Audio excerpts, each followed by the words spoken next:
Right. ఒకసారి ఫణిమోహన్ గారు, ఒక రకమైన యుద్ధ వాతావరణం అయితే ఈయన వచ్చిన నెల రోజుల్లోనే నెమ్మదిగా ఆ యుద్ధ వాతావరణానికి సంబంధించిన మేఘాలన్నీ ఒక దగ్గరికి క్యూములో నింబస్ మేఘాల్లాగా చేరుతున్నాయి అని చెప్పేసి ఒక ఇంప్రెషన్ ఇంటర్నేషనల్ మీడియాలో డిఫరెంట్ పర్సెప్షన్స్. కానీ అందరూ ఒకే రకమైన భావన వ్యక్తం చేస్తున్నది మాత్రం ఈ అంశంలో. కారణం ఏంటంటే పుతిన్కి ఫోన్ చేసి కామన్ సెన్స్ పాయింట్ మాట్లాడటం, అలాగే అతను ఉక్రెయిన్ ప్రెసిడెంట్ డిసప్పాయింట్ చేసే విధంగా, అతన్ని డిస్కరేజ్ చేసే విధంగా మాట్లాడటం, ఇన్నాళ్ళు నీకు ఇచ్చిన వెపన్స్ దండగా ఇక మీట దాన్ని కంటిన్యూ చేయడం అనేది దాంట్లో దెర్ ఇస్ నో పాయింట్ అని. అంటే స్లోగా ఏం చేస్తున్నాడు, చైనాని ఒక పెద్ద బూచిగా అమెరికన్ కళ్ళల్లోంచి అందరూ చూసి చైనా ఒక బూచి అని చూపించే ప్రయత్నం చేయటం, చూపించి సో మీ నెత్తిన చైనా డ్యాన్స్ కడుతోంది కాబట్టి మీరు కూడా మాతో అనివార్యంగా ఉండాలని చెప్పి భారత్ని ఎంకరేజ్ చేయటం, రెండు పక్కల ఉన్న సముద్రాల్లో మిలిటరీ బేస్లు ఏర్పాటు చేసుకోవటం, ఆల్రెడీ ఉన్నాయి, ఇంకొత్తవి ఏర్పాటు చేసుకోవటం. దానికి కారణం ఏం చెప్తారంటే శ్రీలంకలో ఉన్న పోర్ట్లన్నీ చైనా ఆధీనంలో ఉన్నాయి.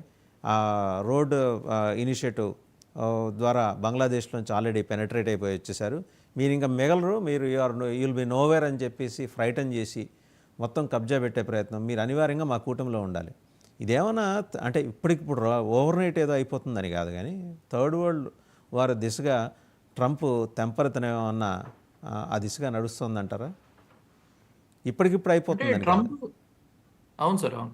ఇప్పుడు ఈ నెల రోజులు చూస్తే మీరు అన్నట్టు 2020 మ్యాచ్ లాగా ఉందన్నమాట. 100కు పైగా ఎగ్జిక్యూటివ్ ఆర్డర్ సంతకం చేస్తున్నాడు, ప్రతిదీ లైవ్ పెడుతున్నాడు.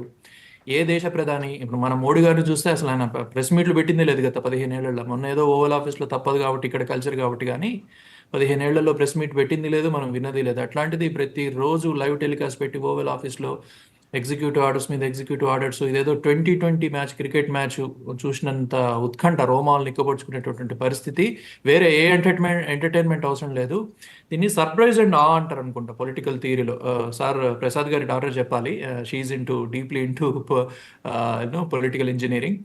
సో సంచలనాత్మకమైనటువంటి స్టేట్మెంట్లు చేయటము, తర్వాత జనాలు దాన్ని చర్చించుకునేటట్టు చేయటము, మళ్ళీ దానికి విరుద్ధమైనటువంటి ఒక స్టేట్మెంట్ చేయటము. ఫర్ ఎగ్జాంపుల్ మొన్న అన్నారు కదా, మోడీ ఓవల్ ఆఫీస్లో అన్నాడు, మోడీ నాకంటే చాలా టఫ్ నెగోషియేటర్ అని చెప్పాడు అనమాట. తర్వాత నిండా 2 రోజులు గడవక ముందు ఏమన్నాడు, మోడీ అసలు నాతోటి ప్రపంచంలో మోడీ కాదు కదా, నాతో ప్రపంచంలో ఎవరు వాదించలేరు, వాదించినా గెలవలేరు అని చెప్పి అన్నారనమాట. మరి ఈ రెండో డైలాగ్ని మనోడు క్యాచ్ చేసిరు లేదో తెలియదు, కానీ మొదటి దాన్ని మాత్రం బాగా ప్రచారంలో పెట్టుకున్నారు. సో ఇట్లా విరుద్ధమైనటువంటి అండి సర్ప్రైజ్ అండ్ రా పాలసీ అంటే ఒక సంచలనాత్మకమైన విషయం అనౌన్స్ చేయటము, తర్వాత దాని మీద చర్చ జరిగేటట్టు చూడటము, దాని ద్వారా ప్రయోజనాల్ని సొసైటీ నుంచి వచ్చేటటువంటి రిఫ్లెక్షన్స్ని గ్యాదర్ చేసుకోవటము, దాన్ని అనలైజ్ చేసుకోవటము, అట్లా దాని ద్వారా ఓటింగ్ని సాధించడం అనేది జనరల్గా కొంతమంది సంచలనాత్మకమైనటువంటి లీడర్లు చేసే పని. అందులో భాగంగానే ట్రంప్ చూస్తే ఇప్పుడు మీరు అన్నట్టుగా రష్యాని ఫ్రెండ్ అంటున్నాడు. సో జెలెన్స్కీ వ్యవహారంలో అండి, యుక్రెయిన్ జెలెన్స్కీ వ్యవహారంలో ఒక థియరీ చూస్తే మనము జనరల్గా యుక్రెయిన్ ప్రాథమికంగా రష్యాకి యుక్రెయిన్కి ఏంటి, యుక్రెయిన్ నాటోలో భాగంగా యుక్రెయిన్ ఇంకా నార్త్ అట్లాంటిక్ ట్రీటీ ఆర్గనైజేషన్లో ప్లేస్ తీసుకుంటే అమెరికన్ బలగాలు మిగతా వెస్ట్ యూరోపియన్ కంట్రీస్లో లాగానే, నాటోలో సభ్య దేశాలన్నీ వెస్ట్ యూరోపియన్ దేశాలు. ఈ వెస్ట్ యూరోపియన్ దేశాలు నాటోగా ఎప్పుడు ఫామ్ అయ్యాయి, సోవియట్ యూనియన్ బలపడుతున్నటువంటి క్రమంలో సోవియట్ యూనియన్ని బలహీనపరచడానికి అమెరికా కూర్పుతో ఏర్పాటైనటువంటి వెస్ట్ యూరోపియన్ దేశాల సమూహారమే NATO, North Atlantic Treaty organisation.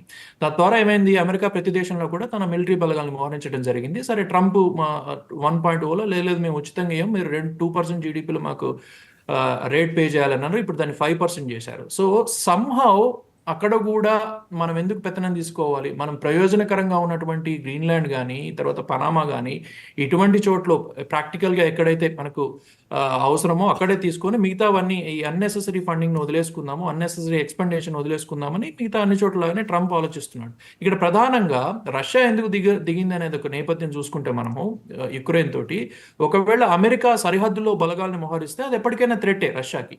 అందుకని చెప్పి అట్లా కుదరదు, నువ్వు నాటోలో చేరకూడదు అనే ప్రధానమైన ఉద్దేశంతో యుద్ధానికి దిగింది. అది కొన్నేళ్లుగా సాగుతుంది అనమాట. ఇప్పుడు అదే విషయంలో మనము క్యూబా తీసుకుంటే గతంలో రష్యా వచ్చి క్యూబాలో ద్వైపాక్షిక సంబంధాల్లో భాగంగా అణుపరీక్షలు జరిపినప్పుడు అమెరికా క్యూబా మీద శాంక్షన్స్ విధించింది. మీకు మన అందరికి చరిత్ర గుర్తుండే ఉంటుంది. అప్పుడు క్యూబా ఏకాకి అయిపోయింది. ఇప్పుడు క్యూబా ఎటువంటి దుర్భిక్ష పరిస్థితులు ఉందో మనం చూసాం. సో అట్లే ఇప్పుడు ట్రంప్ ఏమన్నాడు అని అంటే, మనము క్యూబాకి ఏదైతే చేశామో ఇప్పుడు రష్యా యుక్రెయిన్కి అదే చేస్తుంది. అందులో లాజిక్ ఉంది కదా, ఏం తప్పు ఉంది అందులో? అసలు మనకి ఎందుకు యుద్ధాలు అని అంటాడు. అసలు మన పరిస్థితే బాగాలేనప్పుడు మనకి యుద్ధాలు ఎందుకు? ఏదో డబ్బులు మిగులుతాయి. ఇప్పుడు కొత్త పథకం ప్రవేశపెట్టాడు. లోకల్ గా ప్రతి యుఎస్ కుటుంబానికి $5,000 ఇస్తా అని చెప్పి ఒక కొత్త ప్రపోజల్ పెట్టాడు. అది ఎప్పుడు కార్యరూపం తొందరలోనే దాలుస్తుందని చెప్పి అది ఎక్కడి నుంచి క్యూ తీసుకున్నాడో తెలుసా మీకు? సార్, సూపర్ 6 నుంచి తీసుకున్నాడు ఆంధ్రప్రదేశ్లో. సూపర్ ఏదైనా అమలు చేస్తున్నాడు సార్. సూపర్ 6 నుంచి తీసుకున్నాడు. ఇక్కడ కూడా అమలు చేస్తారు కదా, మీరు భలేవాళ్ళే. మీరు ఒక చేస్తా, అది చదువుకోవాలి. ఫ్యూచర్ టెన్స్, ఇది ప్రెసెంట్ పర్ఫెక్ట్ కంటిన్యూస్ టెన్స్. మన ఇద్దరికన్నా కిరణ్ తుమ్మల్ కిరణ్ గారి కోపం వస్తుంది.